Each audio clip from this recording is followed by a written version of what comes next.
Now coming to the theories. Coming to the first theory, that is implantation theory. The implantation theory is also known as the retrograde theory. It is not direct implantation, it is retrograde implantation, and that is imposed by or coined by Sampson. So Sampson said it is a retrograde theory, which explains, very well explains the abdominal viscera, that is the vagina, not the vagina, the ovary, the fallopian tube, and the rectovaginal septum, the pouch of Douglas. All this can be explained by retrograde menstruation. Okay, what does it actually say? It says that endometrial fragments get implanted on dependent sites, right? So it is basically a theory of dependency. All the dependent sites will have endometrial implants. What does it say more? Cyclic shedding and growth happens because of the endogenous ovarian hormones. The endogenous cycle, the ovarian cycle, is letting this endometrium also grow and shed there itself. So that causes symptoms. Okay. There has to be some genetic factor which is leading to this. As I told you, not everybody will have retrograde menstruation. Yes, retrograde menstruation may be there, but not everybody will develop endometriosis. There has to be some genetic predisposition, plus females with cryptomenorrhea, means with some blockage, kind of like imperfect hymen or transverse vaginal septum, they have more tendency to develop this kind of endometriosis, because obviously there is a retrograde menstruation more in these cases as compared to the ones which have a good outflow tract where the blood is coming out. Okay, so the women with cryptomenorrhea will have more chances of getting this retrograde menstruation and implantation theory. Okay, now coming to the coelomic metaplasia. Coelomic metaplasia basically answers the questions why it is going outside the abdomen, right? Because dependent areas can be explained because of retrograde theory, but it will not explain the other sides. So Mayer and Ivanov have coined the coelomic metaplasia. Sometimes in MCQs they might ask you the name of the scientist. So what is this theory saying? This theory says that probably because of chronic irritation of pelvic peritoneum, because of this retrograde blood, by the menstrual blood, there is chronic irritation that causes coelomic metaplasia, kind of genetic predisposition that some cells get irritated and become endometrium. Okay, or there may be some mesothelial cells.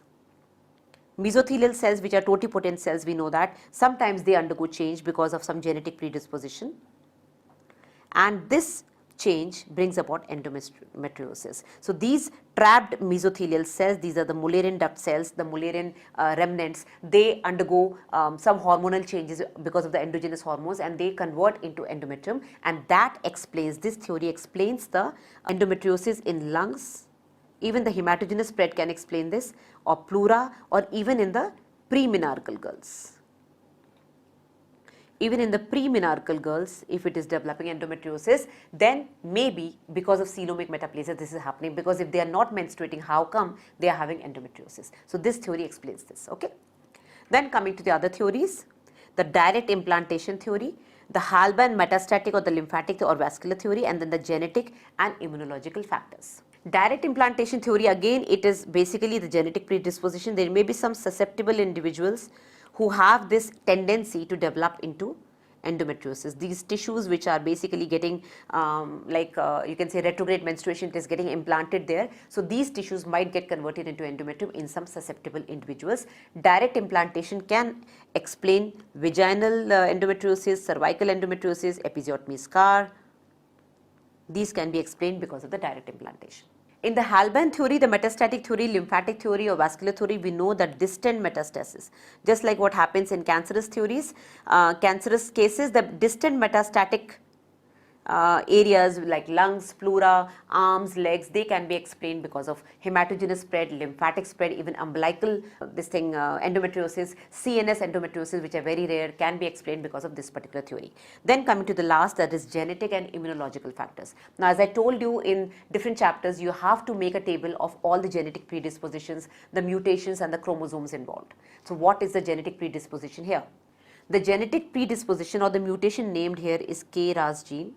Remember this KRAS gene, it is very important because they sometimes ask what is the genetic predisposition, the mutation or the gene involved in endometriosis. Okay, what else can they ask? Less than 10%, will have genetic predisposition.